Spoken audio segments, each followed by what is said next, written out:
I fought my own family in court over inherited land. What they did left me shocked, and then My name is Ben, and I'm 28 years old.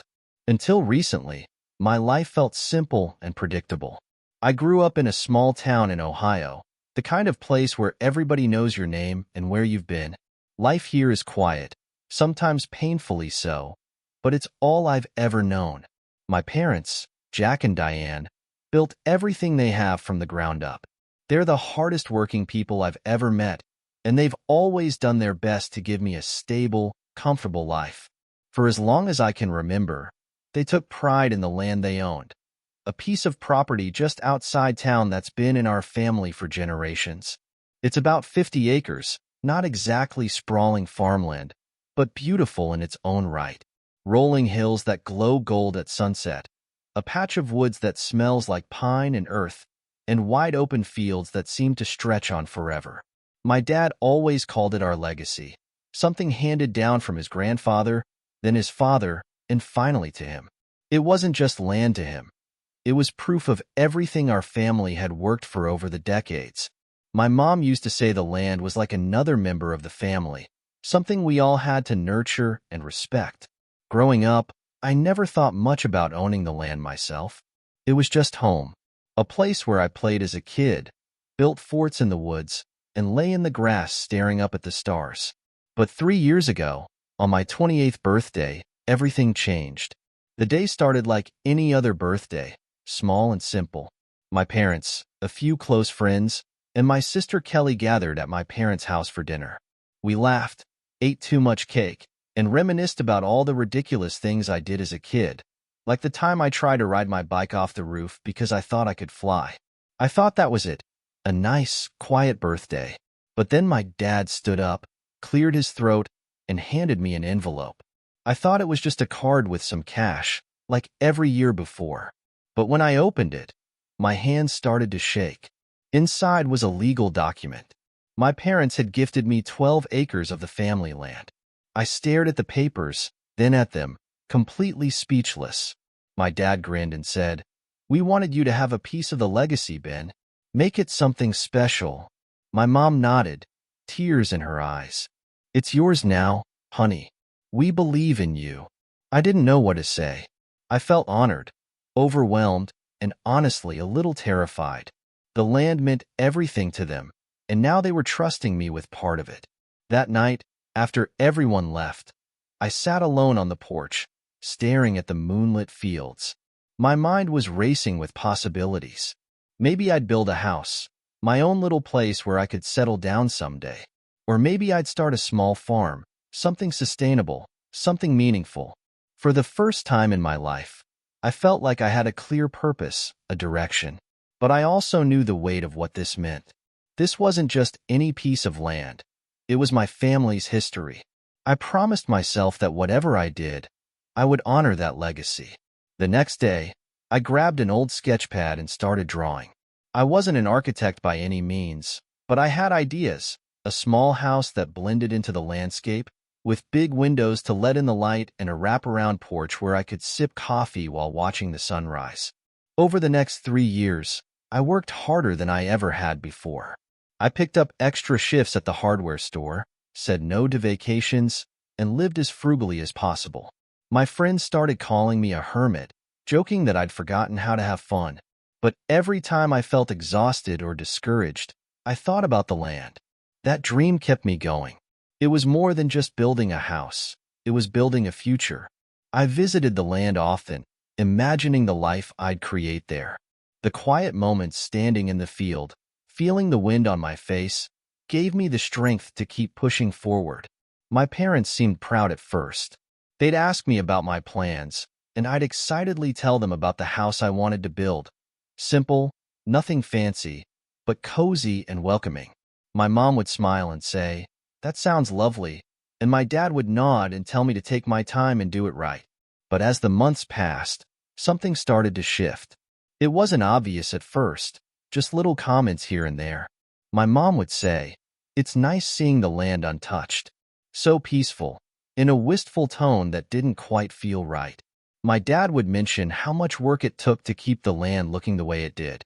I thought they were just being nostalgic, so I didn't pay much attention. Then one night, during a family dinner, my mom said something that caught me off guard. "It's a little sad not having all the land together anymore," she said softly. It felt more complete back then. I froze, not knowing how to respond. The land was still there, just divided differently now. But the way she said it made me feel like I had taken something from them. I told myself she was just being sentimental. Around that time, my cousin Nate started showing a suspicious amount of interest in the land. Nate's the kind of guy who's always chasing his next big project. He runs a trucking business, and while he's successful, he's always looking for new ways to expand. One afternoon, he called me out of the blue. "Hey Ben, what if I buy a little piece of your land? I could use it for my fleet." I was stunned. I told him the land wasn't for sale, that it meant too much to me. He chuckled, acting like it was no big deal, but kept pushing. "Come on, Ben. It's just a small portion. You'd still have plenty left for your little house." His words hit me harder than I expected. My little house? I shot back. "This land isn't just some business investment for me, Nate. It's my family's legacy." He finally backed off, but I could tell he wasn't happy. After that, things started to feel different. Family dinners felt tense. Conversations with my parents felt strained. My dad started making comments about how hard they worked to keep the land in good shape. My mom kept bringing up how strange it felt to have the property divided. I started to wonder if they regretted giving me the land. But I kept my head down, focused on my goal. I thought if I just kept working hard, everything would fall into place. I couldn't have been more wrong. After Nate's offer, I couldn't shake the uneasy feeling that settled over me. Something was brewing, but I kept telling myself I was overthinking it. My parents had gifted me the land willingly. They knew how much it meant to me. Why would anything change? But the tension in our family gatherings grew thicker, and I started to notice the way my parents looked at me when I talked about my plans. It wasn't pride anymore. It was something else, something I couldn't quite place. One evening, after a long shift at work, I stopped by my parents' place. My mom was sitting at the kitchen table, sorting through old photo albums. She looked up, smiled, but there was sadness in her eyes. "Everything okay, Mom?" I asked. She sighed, closing the album. "It's just, I never thought I'd see the land change. It's always been the same, you know?" I tried to reassure her, telling her my house wouldn't disrupt the beauty of the land. If anything, I wanted to make it feel even more like home. She nodded, but I could tell she wasn't convinced. Then there was my dad. He wasn't much of a talker to begin with, but now he barely said anything when I visited. When he did, it was always about how much effort it took to maintain the land. I knew what he was implying. He thought I wouldn't be able to handle it. I tried to ignore it. I had too much to focus on. But things only got worse when Nate started showing up more often. He wasn't even subtle about it. At every family dinner, every barbecue, he'd somehow steer the conversation back to the land. "Ben, you know a trucking lot wouldn't take up much space," he'd say with a grin. "You'd barely notice it." I'd laugh it off, but inside, I was furious. It wasn't just about the land. It was about respect. My parents knew how hard I was working to build something meaningful, but they stayed silent every time Nate brought it up. I thought they had my back. I was wrong. One night, I overheard a conversation that shattered any illusions I had left. It was late, and I had stopped by after work to drop off some paperwork my dad had asked for. As I walked up to the house, I heard voices from the backyard. I peeked around the corner and saw my dad and Nate standing by the old oak tree, the one we used to hang a tire swing from when I was a kid. "I'm just saying," Nate was saying, "you know this would help my business grow. And it'd help you too. I can pay good money for it." My dad didn't say much, but the fact that he was even listening was enough to make my blood boil. I wanted to confront them right then, but I couldn't. I wasn't ready to face the truth that my own father might be considering selling me out. I left without saying a word. That night, I barely slept. The next morning, I called my sister Kelly. She's always been the voice of reason in our family. Am I losing my mind? Or is something really going on here? I asked her. She hesitated. Ben. I didn't want to say anything, but Mom and Dad have been talking a lot about the land lately. They're conflicted, and Nate's been in their ear for months. Months? My own parents had been keeping this from me for months? I felt like I was drowning. I had worked so hard, sacrificed so much, and now it felt like it was all slipping away. But I wasn't going to let it. I threw myself even harder into my work, saving every penny, finalizing every detail for the house I wanted to build. I thought if I just showed them how serious I was, how much this meant to me, they'd understand. But no matter what I did, nothing changed. Then, it all came to a head. After 3 years of saving and planning, I finally had enough to start construction. I hired contractors, got the permits, and stood on the land that first morning as the crew marked out the foundation. I should have been thrilled. This was what I had dreamed of for years. But when I turned around, I saw my dad standing on the edge of the field, arms crossed, shaking his head. "You sure this is the right spot?" he asked. "That view's the best part of the whole property." I told him I'd thought it through. It was the perfect place. But his disapproval was clear. My mom wasn't any better. Every time I saw her, she'd make little comments about how much the land had changed. "It just doesn't feel the same anymore," she'd say, like I was ruining something precious. I tried to explain that I wasn't trying to change the land. I was trying to build a future, but it was like talking to a wall. Then, one afternoon, one of the contractors mentioned seeing my dad and Nate walking the property together. My stomach dropped. I knew what that meant. That night, I went straight to my parents' house. I didn't even bother with small talk. "Are you talking to Nate about selling my land?" I asked bluntly. My dad didn't deny it. "He's got a family to support, Ben. He's willing to pay for it. It's not like you'd be losing everything." I couldn't believe what I was hearing. "You gave me this land," I shot back. "It was a gift. My future. Now you're saying Nate deserves it more than I do." My mom stepped in, her voice sharp. "It's not about deserving, Ben. Nate's thinking about the whole family. You're building a house for yourself, but he wants to do something that benefits everyone." I snapped. I couldn't hold it in anymore. How is building a home selfish? This is my land. You gave it to me. Why are you trying to take it back now? The argument exploded from there. My dad accused me of not appreciating everything they had done. My mom called me stubborn and selfish. I tried to explain that I wasn't trying to erase their hard work, but they wouldn't listen. And then my dad said the words that cut deeper than anything else. "Nate deserves that land more than you do, Ben. He's got a family to take care of. What do you have? A dream?" I left without another word. Driving home, their voices echoed in my head. I thought that was the worst of it. I thought we'd argue, things would blow over, and we'd find a way to move on. But I was wrong. A week later, there was a knock at my door. A man in a suit handed me an envelope and said, "You've been served." My parents were suing me. They wanted the land back.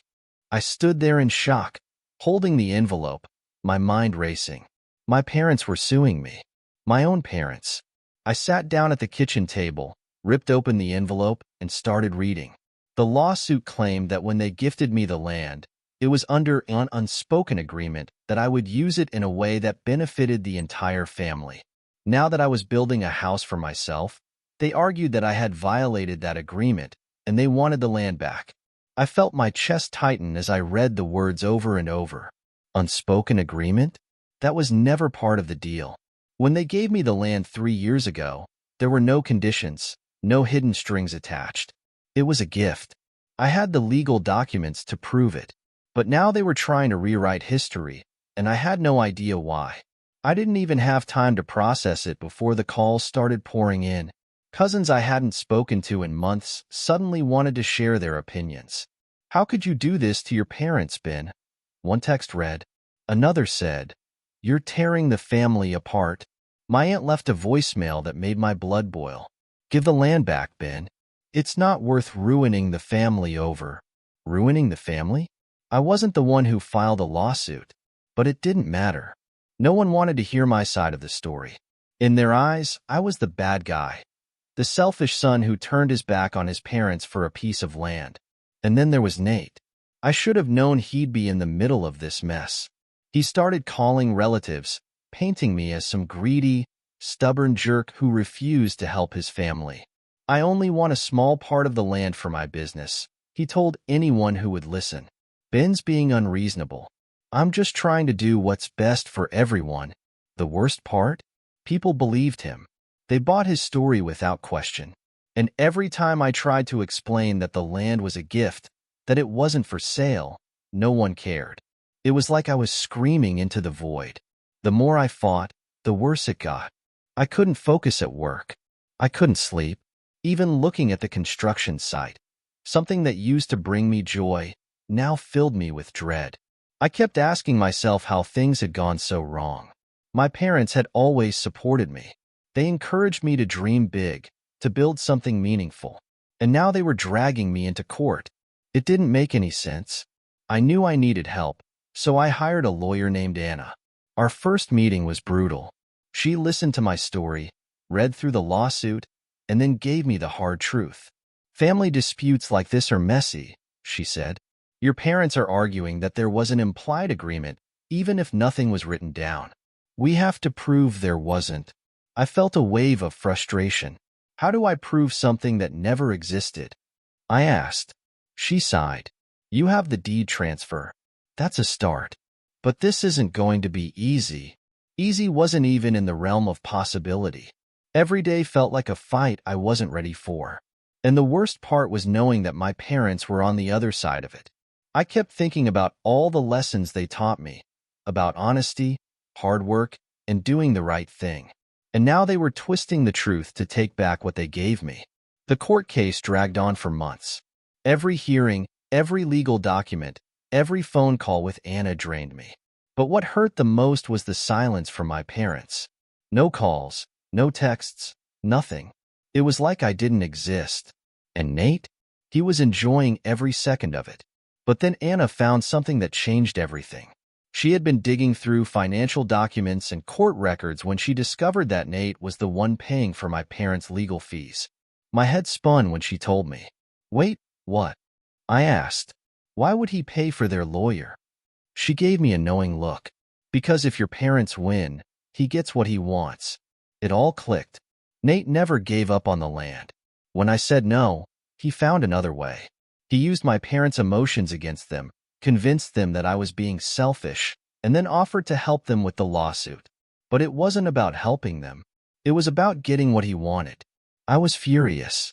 I went straight to my parents' house, the documents clutched in my hand. Did you know Nate is paying for your lawyer? I demanded as soon as they opened the door. They exchanged a glance. Guilt flashed across my mom's face. My dad tried to brush it off. He offered to help us out. Said it was only fair. Fair? I snapped. He's using you to take the land from me. Can't you see that? My mom looked down at her hands. He said he'd pay us back for the trouble, she whispered. We thought it was the right thing to do, Ben. You're being so stubborn, and Nate just wants to do something that helps everyone. I felt my heart break right there. This isn't about helping everyone, I said quietly. It's about Nate getting what he wants. And you're letting him tear our family apart to do it. My dad opened his mouth to respond, but I didn't want to hear it. I turned around and left. Tears streamed down my face as I drove home. My parents had chosen Nate over me. I wasn't just fighting for the land anymore. I was fighting against my own family. And no matter how it ended, I knew things would never be the same again. When the day finally came for the court hearing, I felt like I was walking into a nightmare I couldn't wake up from. Sitting in the courtroom across from my parents felt surreal. These were the people who raised me, who taught me right from wrong, and now we were on opposite sides, barely looking at each other. My hands were clenched into fists under the table, and I could feel my heart pounding in my chest. Anna leaned over and whispered, "Stay calm, Ben. We've got this." But I didn't feel calm. I felt like my entire life was being picked apart for everyone to see. The first few hearings were brutal.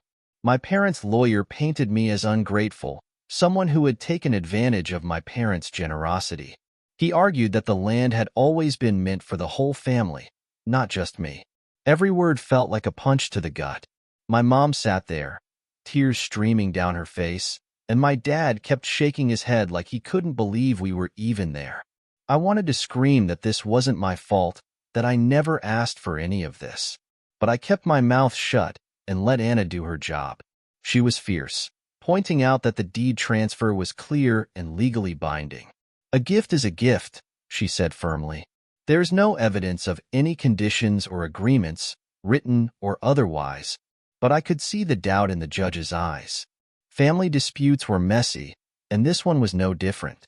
Outside the courtroom, things were even worse. My phone never stopped buzzing. Family members who had barely spoken to me before were suddenly experts on my life. "You're breaking your parents' hearts," one cousin texted. "This isn't what family is supposed to be." Another voicemail from my aunt made my blood boil. "They gave you that land out of love, Ben. Give it back before it's too late." But it was already too late. The damage was done. The only person who wasn't constantly attacking me was my sister Kelly. She didn't take sides, at least not openly.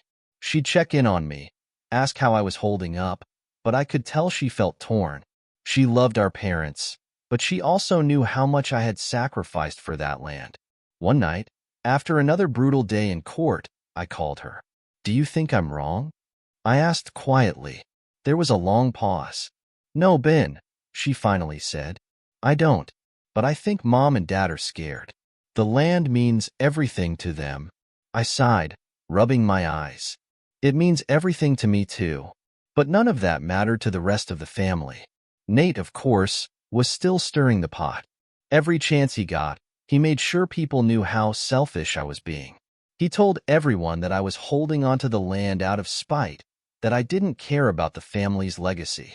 It was exhausting trying to defend myself against his lies. I felt like I was drowning, and no matter how hard I tried, I couldn't catch my breath. Then one afternoon, during a break in one of the hearings, Anna pulled me aside. "I found something," she said, her eyes intense. "Nate's funding your parents' lawsuit." I stared at her, not sure I had heard her correctly. "What?" She handed me a stack of papers. "He's paying for their legal fees. He's been pulling the strings this whole time." My head spun. It all made sense now. Nate wasn't just trying to buy the land. He was trying to take it from me by any means necessary. And my parents had let him. I felt sick. That night, I drove straight to my parents' house. My hands were shaking as I knocked on the door. When my dad opened it, I didn't waste any time. "Did you know Nate is paying for your lawyer?" I asked, holding up the papers. My dad looked at my mom, and the guilt on their faces told me everything I needed to know. "He offered to help," my dad said quietly. "We thought it was fair." I couldn't believe what I was hearing. "Fair?" I repeated, my voice rising. "He's using you to get what he wants, and you let him." My mom looked down, avoiding my eyes. "We thought it was the right thing to do," she whispered. "You're being stubborn, Ben. Nate just wants to help." I felt my heart break into a million pieces. "This isn't about helping," I said, my voice shaking. "This is about Nate getting what he wants, no matter who he hurts." My dad opened his mouth to say something, but I couldn't take it anymore. I turned and left, slamming the door behind me. The drive home was a blur. I couldn't stop the tears streaming down my face. My parents had chosen Nate over me. My own parents. I wasn't just fighting for the land anymore. I was fighting against my own family, and I didn't know if I could win. The legal battle dragged on longer than I ever imagined it would. Every day felt like a war I never signed up for. Court dates, paperwork, endless meetings with Anna. It consumed my life. I could barely focus on work, and every time I stepped onto the land I loved so much, I felt a knot in my stomach. This wasn't what I had envisioned when my parents gifted me that piece of land 3 years ago. Back then, it felt like hope, like a fresh start. Now it felt like a battleground. I kept asking myself how we had gotten here, how a gift from my parents could turn into this nightmare. I thought about the nights we spent as a family watching sunsets from the porch, the weekends working together to maintain the land, and the endless stories my dad told me about how much it meant to him. I never thought they'd be the ones trying to take it away from me, but they were. And the worst part was that Nate was behind it all, pulling the strings, turning my parents against me. I felt betrayed, lost, and completely alone. Every time my phone rang, I dreaded answering it because I knew it would be another relative telling me how selfish I was being. "How could you put your parents through this?" one text said. Another voicemail from my uncle said, "Your parents gave you that land out of love. Why are you punishing them for it?" I wasn't punishing anyone. I was just trying to build a life for myself, something meaningful. But no one seemed to care. They only saw what Nate wanted them to see. A greedy son holding on to land that could have been used for something better. The only person who seemed to understand was Kelly. She wasn't exactly taking my side, but she wasn't against me either. She'd call every now and then to check in, making sure I hadn't completely lost my mind. One night, after a particularly brutal day in court, she called me. "How are you holding up?" she asked softly. I let out a bitter laugh. "Honestly, I'm barely keeping it together." She was quiet for a moment before saying, "I know this isn't easy, Ben, but I believe you're doing the right thing. I just wish Mom and Dad could see it too. I wish that more than anything." But deep down, I knew they didn't. Every time I saw them in court, they looked at me like I was a stranger, like they couldn't believe their own son would fight them like this. It broke me in ways I didn't think were possible. As the court case dragged on, I found myself thinking less about the land and more about what I had lost. My parents weren't just my parents. They were my role models, my biggest supporters. And now they were my opponents. The people I used to turn to when life got hard were now the ones making it unbearable. Nate, of course, was thriving in all of this. He'd show up to court, pretending to be supportive, but I could see the smug grin he tried to hide. He thought he had already won. He thought that no matter what the judge decided, he had successfully torn my family apart. And in a way, he had. But I wasn't ready to give up. I couldn't. Anna kept pushing forward, even when I felt like throwing in the towel. "We've got the deed transfer," she kept reminding me. "That's our strongest argument." But it didn't feel strong enough. My parents' lawyer kept hammering away at the idea of an unspoken agreement, and it felt like the judge was starting to buy into it. I started to doubt myself, wondering if maybe I was wrong, if maybe I should just give in and let them have the land back. But every time I thought about giving up, I remembered the night my dad handed me that envelope. "Make it something special," he had said. I wasn't about to let them take that away from me. Not now. Not after everything I had sacrificed. The final court date arrived faster than I expected. I sat there, barely breathing as the judge started speaking. "This case has been challenging," she began. "Family disputes are never easy, especially when emotions are involved. However, after reviewing all evidence, the court finds in favor of Ben. The land was a legally binding gift, and there is no evidence of any conditions attached to it. I should have felt relief, maybe even happiness, but all I felt was exhaustion. I had won, but it didn't feel like a victory. My parents barely looked at me as they left the courtroom, and Nate, well, he stormed out without saying a word. Anna patted me on the back. "You did it," she said. But all I could think was, at what cost?